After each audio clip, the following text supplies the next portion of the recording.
And now, we have an excellent presentation waiting in the wings as well. This time from Nicolò Nepote, and it's about leveraging GenAI for manufacturing excellence, deploying high-value solutions for quality cross-industry. And I'll now pass you over to Nicolò. Please give him a round of applause. Thank you. Thank you. Thank you so much. Well, hi everybody. Happy to be here on the stage for the first time at the World Summit AI. Today, where is the clicker, by the way? Here it is. So today, I'm happy to talk with you about this interesting topic of getting the value from AI into the industry manufacturing across different sectors, especially with a special focus on GenAI. So let's start. I'm a man that comes from manufacturing, so my company is active in the industry, and I had a dream some years ago that is coming to reality, of course, of bringing AI into the company as much as possible.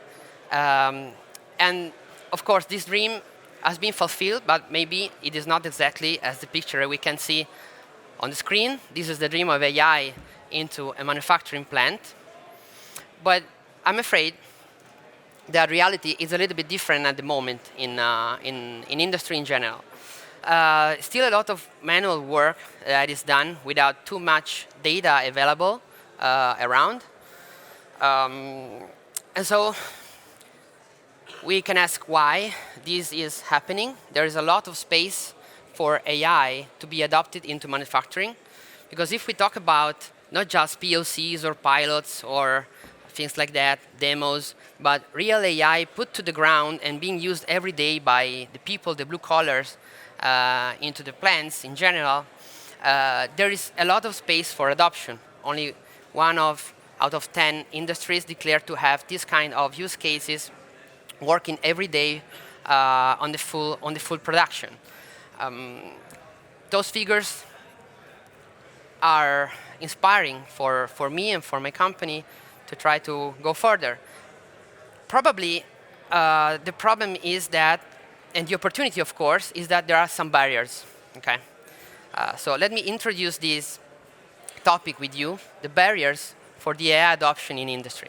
This is not completely 100% me. This is more my faith in Andrew and G that a couple of years ago first talked about this topic to the data science and AI community in the world. There are barriers, definitely. Let's have a look at 4 of them, the one that I think they are most valuable, that I see every day with my team facing this challenge into the company. Of course, it's easy to say, few data. Most of the time, we face the problem of having enough, for example, in computer vision, having enough examples to spot a defect or things like that during reality. It seems that most of the time, we have less than 50 examples for every new defect that you want to spot with AI. But I tell you, my experience is that 50, OK, I'm lucky, usually less than it. And you cannot just ask for more data all the time. So a plant is not going to just quit operations to give you some more information, some more data for your models to perform. So this is one thing. The other one is the trust. So it is mixed environments. No? You know that managers are willing to adopt AI, even in industry, automotive, or other kind of industry that are out there. But at the end of the day, we have not so good numbers for what concerns blue collars, for example. Just 1 out of 3 is going to trust AI. But this is a pity because blue collars are the one that should be getting the more value from AI during their daily operations. So our real stakeholders, when we want to put AI into manufacturing, it is not at the moment so open to really get the advantages of AI. And then there are other 2 barriers that we face every day that are more a consequence of the first 2.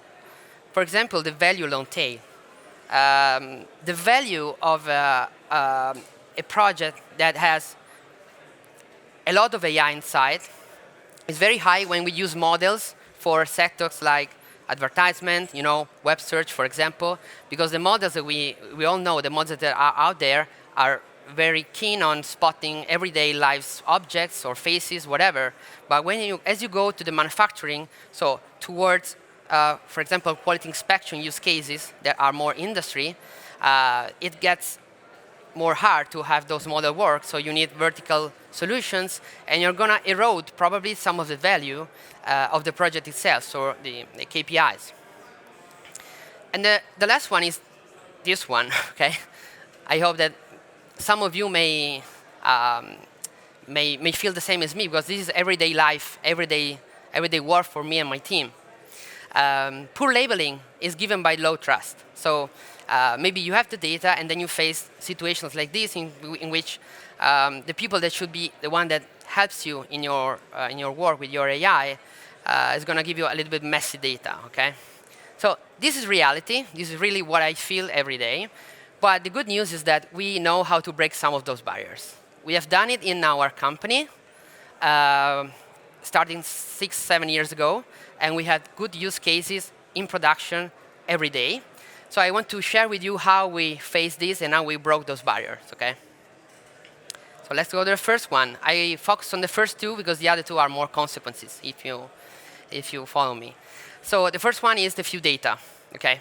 As I said, look at the graph on the right. The data quantity is inversely proportional to the value of the use case that you want to bring to the company. So our recipe for it to happen is to use GenAI in a clever way. Okay, so we found that GenAI is very handy in creating synthetic data. It is, of course, for text, as we all know, but it is becoming more and more also for images, even when we go to the industry. So, for example, quality inspection, in which you need very, very high quality images for an AI to really get the value from synthetic data. So if we are able, and we are, to create more and more data, synthetic data, on the few images that we have or the few texts that we have, we're definitely going to bring up the value of the use cases very easily, because we don't keep on asking data. Okay? We do with what we have that is a value for the internal and external customer of a company.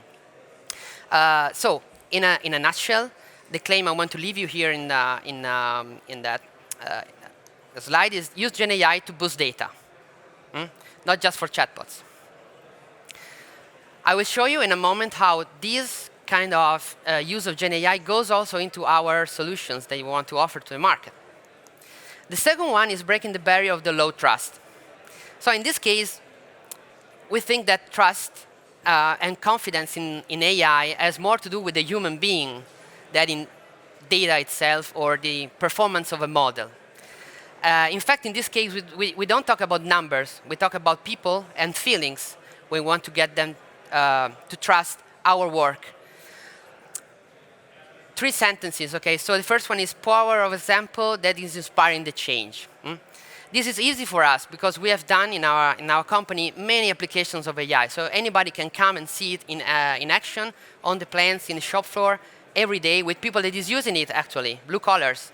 So there's nothing more powerful than this in order to have the trust of other people in the company and out from the company, wherever in the world, to follow you. The second one is the self-revelation, especially when we are talking about quality inspection, for example. If quality is done by hands, so you have people that is looking at something, it is very hard to tell them that AI can be as good as they are today, or even better.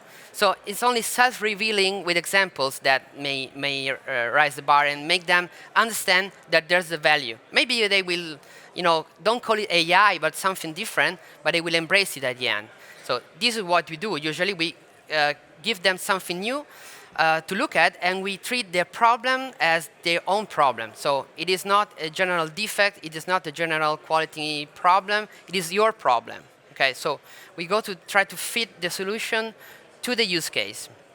And the final one is hail to the people. Okay, they are driving the adoption of AI into their own company or process or product. So we always have to praise the people that embraces AI and helps you in your use case to put it in the ground. So We put the human in the center, and we teach by example how to AI is gonna help them. So in a word, human-centered for a perfect fit. You know that your problem is your problem. There's no general, out-of-the-box, ready-to-run solution platform for it to happen. We know you're not going to trust it. We do whatever is needed for the use case.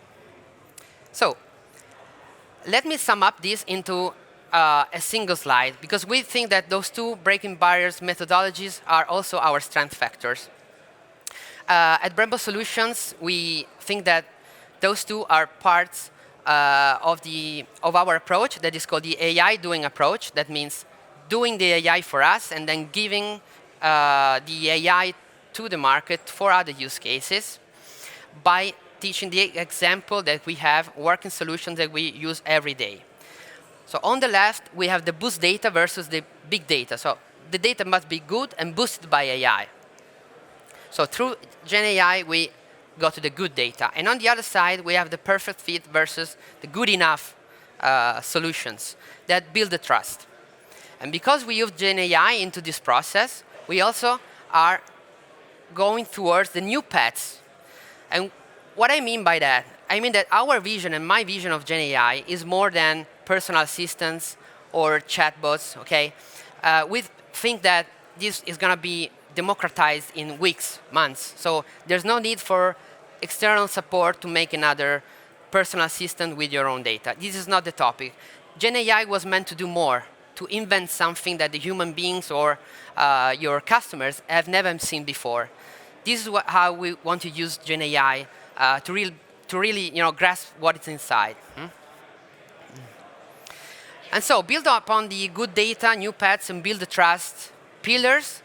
I want to present very quickly today to you a couple of solutions that we have and then we brought to the market. On the left, we have the tailor-made. Tailor-made is a system for quality inspection in the textile industry. Fashion, luxury is our goal. We already have clients in it. Of course, it implies AI and makes a strong usage of GenAI to generate the synthetic data to boost the data and get more images, more example, and put it in production. Already put in production in a couple of customers. This is tailor-made. And on the right, we have the newly born Alchemix. Again, developed first for our own company and then now to the market. It is an GenAI-powered tool to propose really new compounds or formulations given any kind of product that implies a recipe inside. Inputs, outputs, new compounds, new ideas for your R&D. I'll show you in a moment, seconds, a couple of focus on those two. Very quick to explain you how we use the AI inside. So let's start from tailor-made. As I said, tailor-made is our AI quality inspection for luxury fashion. The system, of course, is a Vision AI solution with cameras and AI inside that raises the value of the operations, basically. But it also gives a continuous data analysis through a UI for the back office, quality experts to look at the data and to teach again better to the AI how to spot the new defects. The main benefit is reducing the training time of the new people that is coming to the company to be the next quality operator. And this is because people was trained to look at the fabric 8 hours a day, 7 days a week.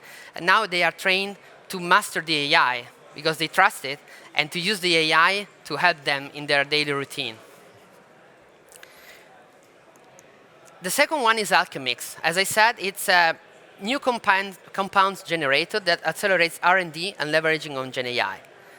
You have this system that we are patenting in these days that has inputs, ingredients, and goals, performances of the compounds that you want to build, and of course also the production constraints and the data sets of the past compounds or formulations that you've already done in the past.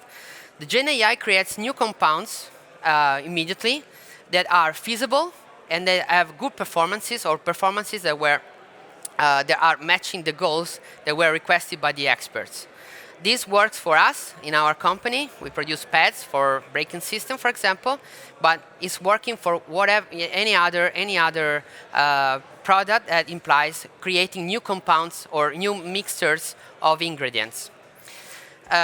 So the basic and the first immediate, very easily understandable value is quicken the R&D process. But of course, we also have other benefits, like the multimodal approach, in which we have GenAI that fights against other more statistical models that try to avoid hallucinations or ensure the feasibility of the new compounds. And the other thing is that the compounds that are proposed are truly new. So the system is designed to propose compounds that are as different, as distant as possible from the historical data. Okay, so to open new paths for the R&D to try new combinations of elements. So, final statement is that as Brembo Solutions, we propose these solutions for other markets. Okay, I keep on talking about my company. For who from you doesn't know Brembo or is asking himself, my Brembo is the same that produces braking system for Formula One and performances? It is the same. So we started from the automotive sector, and then we extended our solutions to other industries. On the top line, you can see the vision lineup, of which TaylorMade is part of. We started in the automotive, and then we have already clients, customers in the fashion industry, in the healthcare, and in the food and beverage. Same thing we're going to do very quickly with the Generate lineup on the bottom line of the slide with the Alchemix. We have tested and produced for us in Brembo, and now we are easily trying to put it also in fashion, again, healthcare and food and beverage. Those three test sectors imply formulations, imply new compounds, new elements, and so we think that the Alchemix is a perfect fit for that to happen. Before thanking you, just a quick overview of who we are. Brembo Solutions is a global organization that aims to build an ecosystem, putting together the strong basis that we have in our headquarters in northern Italy, near Milan, together with the Brembo Inspiration Lab in California. So we put together young people on those kind of problems, never losing the grip on what's new in the field of AI in San Francisco, where the AI was born, and always challenging our own solutions to get them better month after month. So that's it. This is Brembo Solution, and it was me. My name is Nicolò Nepote. You can find me at the Brembo Solutions booth, number B68, for a couple of hours more. But you also can find my teammates at the back of the room if you want to talk with them or get some more information. Thank you, everybody, for the time that you've given me today. Thank you very much. You're welcome. Fascinating talk. And I guess for most companies in the room, the one thing to take away is that the technology they're building for their sector may actually be usable in others as well. Absolutely. So think about that. Think on it. Maybe you're missing out on a value-add opportunity. Are there any questions in the audience? We have a roaming mic, so please do be brave. Put your hand up. And yes, we have one over there.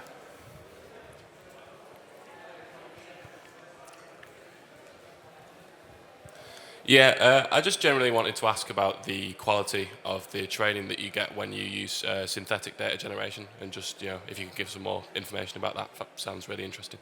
Okay, it is. Thank you for the question. Very interesting. It is powerful, indeed. Mainly with text, of course, because models are more mature, LLMs are more mature, especially when it comes to enhancing the performances of the classes that are less represented in the data set. Okay, so when you have very few examples, there is where you get the more from the synthetic data. Figures are impressive. We are trying to do the same with the images. It is, the models are a little bit a pace behind, so we are slowly pushing effort on it. We have good results, but I think that there's more space also for the images. Transitioning from a game, just creating new images, to something that is valuable for the industry. Okay. Absolutely. Thank you so much. And we have time for one more question. Come on, be brave. This could be your one opportunity to find out what you need to do. Okay.